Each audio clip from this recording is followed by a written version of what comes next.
Welcome to She Rebel Radio, a community-driven podcast dedicated to supporting women to unlearn conventional rules and create businesses of significance.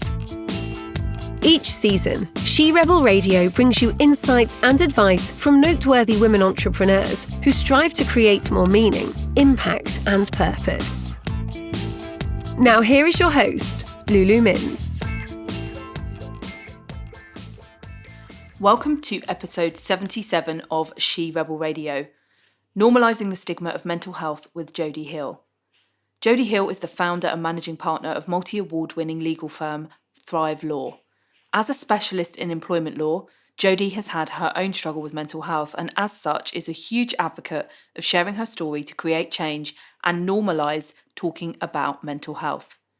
Thrive Law has been recognised for diverse thinking and doing things differently, and Jodie was featured on the Northern Power Women Futures list of leaders and changemakers to watch in 2018. She has gone from strength to strength since that time, and it's amazing to have her here. Jodie, how are you doing today? Good, thank you. How are you? I'm good, and looking forward to having this conversation with you. So I'd love to start with your story of mental health, and before you started your own legal firm, when did you first become aware you were struggling, and how did the legal profession as it was then and still many firms are, how did they deal with that? Did you feel you had any support at the time? So I think I first started struggling actually when I was in my teens, but didn't get diagnosed until I'd started as a lawyer, so in my early 20s, like working in a law firm. Yeah. So I suffer with anxiety, and I had PTSD at the time as well. Mm-hmm. And I think back then, I mean, to give you context, that's over 10 years ago.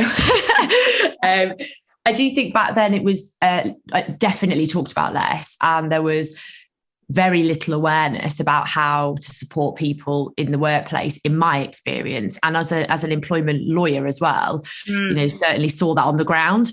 But yeah, from my own experience, the legal sector was really difficult. It's very competitive. Everybody's super strong, type A personalities, and that doesn't really fit with an anxious person. That kind of.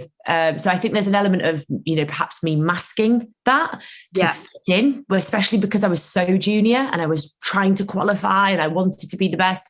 But also a competitive environment, isn't it? It's that you kind of feel like if you fall, there's going to be someone to take your place. And I think that's still the case, but I think that firms are certainly now putting things in place where there's clear support, whereas before it was like, we just don't talk about that. It was certainly really challenging at that time, and I experienced a mental breakdown and ended up leaving my job in 2017. It was just too difficult for me to be in an environment that wasn't supportive, but also combined with personal pressures and everything else, managing a condition like that, I just couldn't do it anymore. So that was quite sad, because I actually at that point felt maybe I can't be a lawyer, and that made me doubt my abilities. And it wasn't my abilities, it was the environment, it was everything else, and my condition that was making me feel like that. Still a good lawyer, but that's where your brain goes. Yeah, absolutely. Yeah, and creating that space, because I think, and a lot of young lawyers coming to depression don't realise, is that you are also dealing with other people's problems. Exactly. Aren't you? And you haven't always got the space to deal with your own stuff. If the firms aren't normalising it and being supportive in that space. So you left in 2017, and how did kind of that journey, if you like, lead you to starting your own firm, realising that you can be a lawyer and still do all the incredible work that you do? What was your main motivation for kind of going, actually, maybe I can do this myself? So the starting point was, I'd left my job without a job to go to. So it was the reality hit that, oh God, I've got to pay my mortgage, and actually, So it definitely, so that was the initial motivation. So I actually didn't join a firm. I set up as a self-employed consultant for a little bit, mainly due to financial motivation, because I had to pay bills, and it allowed me to just work a little bit whilst I was getting better. But what I realised was doing it that way gave me an environment that I could literally thrive in, because I was able to work from home, the hours I wanted, who I wanted, the clients I wanted to work with.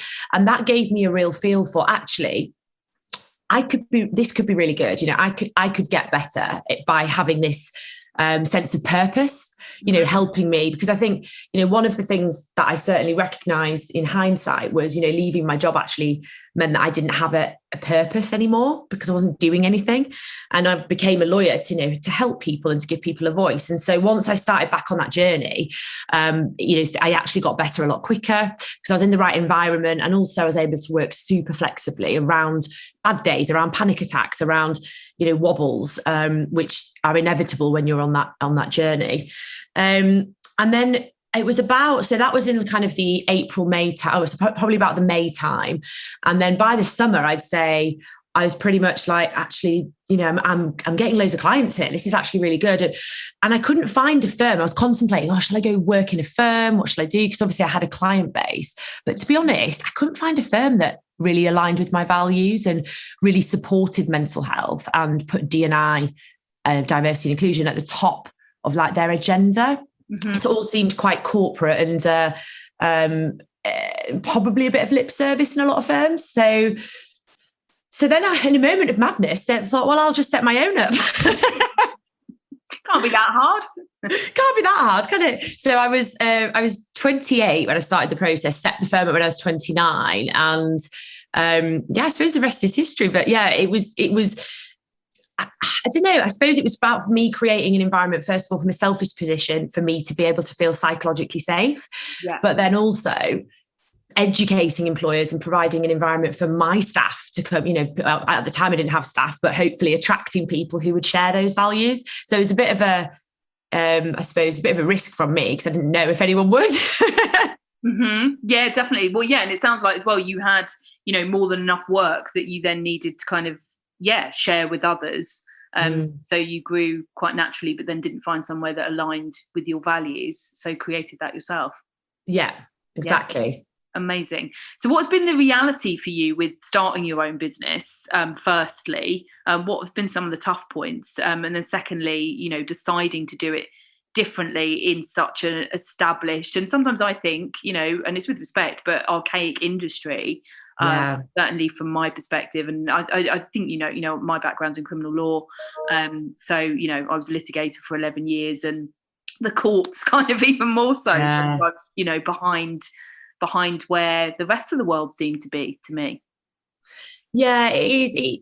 It's the challenges were, I suppose, for me, I'd actually never managed a team, run a business. I was only 5 years qualified. And that for me was, really challenging because I was getting my head around all the regulations and running a business and how do you grow a team. And so I felt like very overwhelmed, if I'm honest. But I just stayed true to myself and just was like, I'm doing this for a reason. And actually, I could only do so much. And I identify I suppose for me, the weaknesses that I had or my blind spots. And I got people to support me with that. And, I got a coach, I got an FD, I got, the people where I knew that they could add support and value to me. I surrounded myself with people who were there when I needed them on those areas. So kind of defeating that challenge was, that was really the only way, because I obviously didn't have the infrastructure of a big firm.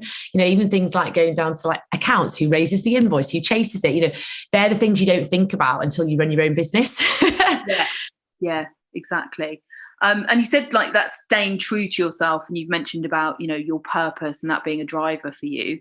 How did you kind of, for those people that maybe find that more difficult, or that's kind of a new thing to them, or something they've been trying to do, how did that kind of unfold? Yeah, I suppose it came about. I didn't really realize what my purpose was until I had the breakdown. I think it took for me to be in such a bad place and I suppose really appreciate what I had, and also why I became a lawyer. It made me stop and think, because all I wanted to do was qualify as a lawyer, and it's fast. Everything's so fast now, so much information. And that period of time made me stop. It made me think, it made me reflect, and it made me really revisit, like, who am I? What do I want to do? Why am I doing this? Do I even want to be a lawyer? I had all of those questions, and it was pretty deep. I had to dig quite deep to understand like what I wanted. But yeah, I think it's really looking at, for me, it's like your passion, but with action. That's how I describe my purpose. Mm-hmm. So It's not just, oh, I'm passionate about this and what am I going to do about it? And then that really then creates, that's where, the campaigning came from, setting up the firm, of the initiatives and all of that stuff. So that all feeds into what was initially just a passion. Yeah, exactly. I love that. Yeah, passion with action, definitely. And you've mentioned diversity and inclusion. What's important about the diversity of women in the workplace and in business? Do you think we bring something different to the table? And why is maybe now the time that we need to bring it forward even more? Oh, yeah, of course we bring something to the table. I mean, it's something different. Yeah, no, but it's true. I mean, we see, especially, and you'll know in the legal sector, I think there's still only about 16% of law firm owners are women, and it's quite staggering when more women are qualifying as lawyers, but there are less at the top. It shows there's still a huge problem, and I think ultimately, there's an issue in a lot of sectors, but I think, speaking from experience, it's important for women to be in senior roles and run their own businesses, because we need to have role models for young women so that they know what that could look like. Mm-hmm. But also women are really good leaders. We're very empathetic. We lead quite authentically, I find. Yeah. Whereas, anyway, this is obviously quite stereotypical, but there's a lot of evidence to show that men tend to be, more of the kind of the bossy, the dictator style leadership, whereas women have a very different approach. So I do certainly think that like super connected to everything and everyone, whether we like it or not. Exactly. And exactly whether we like it or not. And I think that's part of it. Is I feel really connected to my team to the point, I know like when their birthday is, who they live with, what their dog's called, like, and it's that whole caring personally about your team that I think some people don't do when they're managing. And often that's more of a woman's trait than a man's trait. In fact, there's a really good book on this point. It's called something like I can't remember now. It's why men are such incompetent leaders, but it makes a really good scientific study about for the title. It's brilliant, but it talks about the pros and cons, but also just the science and the various studies that have been conducted in this space that show that actually more men get to the top, not because they're better leaders, but actually because there are more men at the top and there's an unconscious bias around it. Yeah, definitely. Yeah. And this, traditional focus has been, and I think so many law firms need to change from this as well, of this, profit over absolutely everything else. And I know, the law firm, we used to have bickers about that. I mean, I did legal aid for the most part, but, I was really like, let's put the clients first.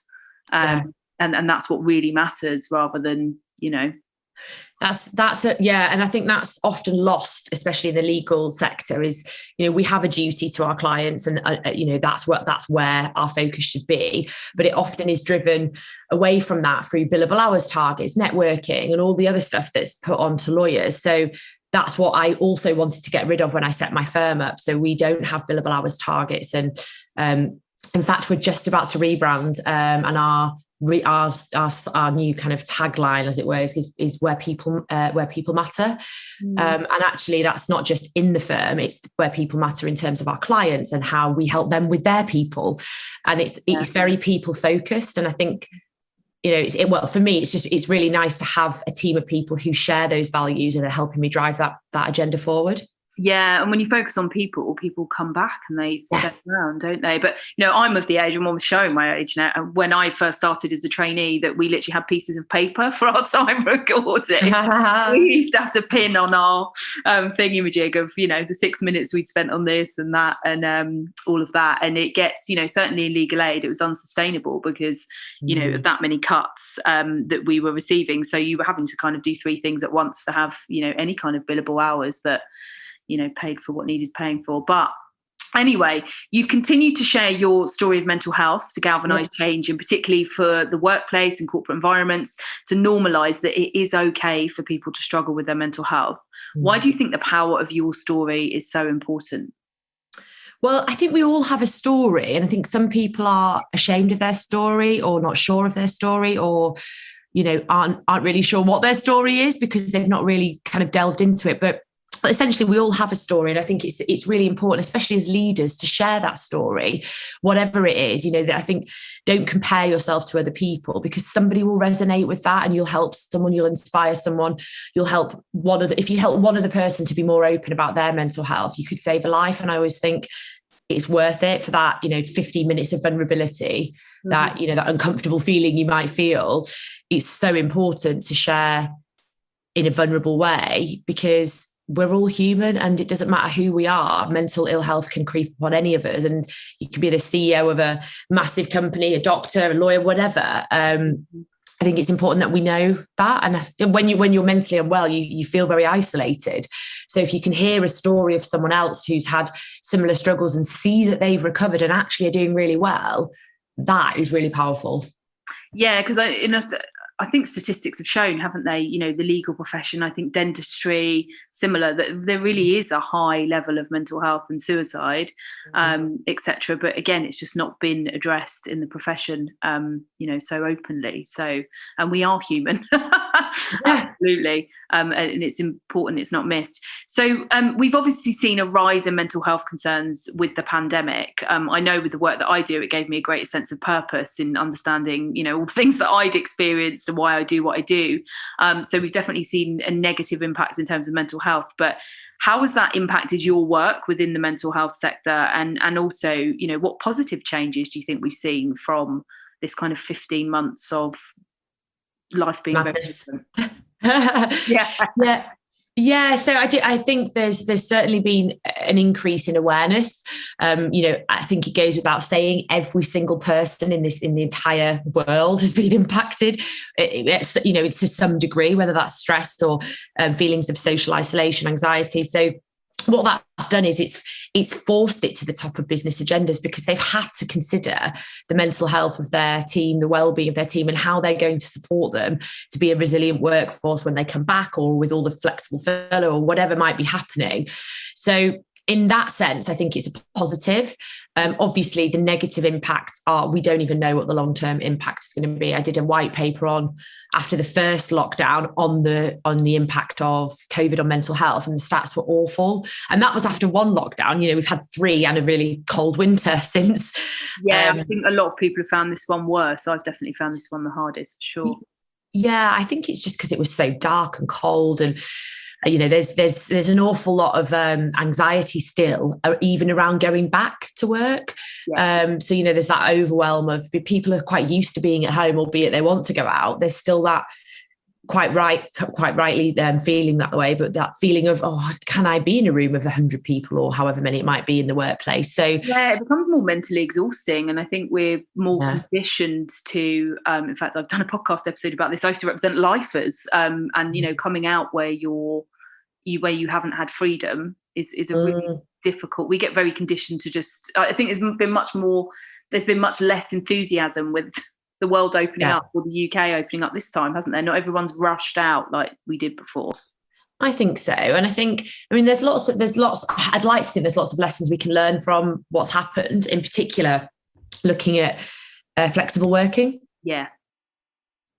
Home working, the fact that employers had to consider it, they had to be flexible because the government forced them. And now, if we're going to learn anything, is that people can be trusted to work from home. They're not sacking it off. It certainly helped me when I say go right back to the beginning of the podcast when I talked about the fact that the environment and the flexibility and how it helped me recover. Yeah. And so that's why when I set Thrive up, I set up as a smart working firm, so you can work when and where you want. You choose your hours, you choose your location. So I think the positive is that people are now catching on that actually that's a good idea. I'm not an advocate for saying, everybody should work 4 days or everybody should work from home. I think everybody should work where they work best. Yeah. Obviously mindful. Yeah. And mindful of what the company are, needing you to do as well. Yeah, absolutely. And it just, it enables much more work-life balance. And we've all got different body clocks, I'm much better at working at 5, 6, 7 in the morning. Same. Yeah, than I am at like 3 p.m. I'm just not not at my best. So we can really work to suit our hours in that respect. And you obviously must be super busy running a law firm, now managing staff and advocating as you do for mental health. How do you continue to prioritise you and your mental health to keep well? So I actually get up, like you, at 5 a.m. I'm an early bird, and I just protect those hours in the morning. So I make sure that I get up early, go for a walk with the dogs for an hour, listen to a podcast. And then I also journal every morning and every evening for like a minute or two. Like I just write down what I'm grateful for, how I'm going to make today good, and some positive affirmations. And in the evening, I always do an extra bit of gratitude, because I think starting and ending your day on gratitude really does shape your mindset. And I'm a big advocate of exercise and yoga and meditation. I'd like to say I do more meditation than I do. I have ADHD, so I actually do struggle a little bit to sit still. So meditation's not so good when you're in that mindset. But I found ways in which to do it. So, for example, in the bath or the shower, because it's a task, something that you're already doing. And yoga helps massively, doesn't it, with meditation in terms of, just getting in the body and staying present with it. That's it. Yeah. And I think, for me, it's about what I've actually learned over the last 18 months or so is what works for me and what's my self-care. Because I think prior to that, I was in I was in startup mode in my company. It was go, go, go, go, go. I was all over the country, meetings everywhere. And then all of a sudden I'm in my house and I've got all this time, albeit we were still busy, but I had to adapt and have a routine that supported my mental health, because I need to be around people. That was a real problem for me. And so, that, like I said before, that self-care routine in the morning, if I always have that, then I know that I'm going to start my day well. It doesn't really matter what happens in the day. I've set myself up with some solid foundations, and I also make time to exercise every day, even if it's just a walk. And that's just what works for me. But for some people, that doesn't work. And it's about finding and understanding what self-care means to you. Yeah. And I have to say, I think I was super grateful last year with lockdown that I had those things in place. Because I was like, wow, I can still go for a walk down the beach and practice yoga at home, which I do every day anyway. And as long as I can do those two things, I'm going to stay in a good space. Mentally. So you also run a networking group called Thrive Women. I don't know if you have been with lockdown and all of that kind of stuff, but what is your advice for other female business owners? And do you think women find it harder to prioritise their own mental health over supporting others? And obviously we've had lots of women, with kids at home, trying to run businesses, putting their partner's career first. Yeah. I think it's difficult. I think, I don't have children, and I can't even imagine how difficult it must have been for so many women, like balancing all of that. And, the nature of us as women is that we do put ourselves last. We want to look after everybody else. We're emotionally intelligent in the sense that, we can tune in that someone else needs our help, and so we'll go help them first. But equally, I do think that there's been a huge impact on, we know there's been a disproportionate impact on women, but particularly leaders, because I think, we're also looking after our teams, it might be children, it might be whatever it is. And I've seen time and time again where women will say, oh, well, I'll look after children because my husband's got to work, or whatever it might be. And I think that's really challenging, because that their career is important too. Yeah, definitely. It's it's taken so many women back in a lot of ways, and we need more women in positions of leadership and power for things to change. Yeah, definitely, for sure. So what is next for you, and what is next for Thrive Law?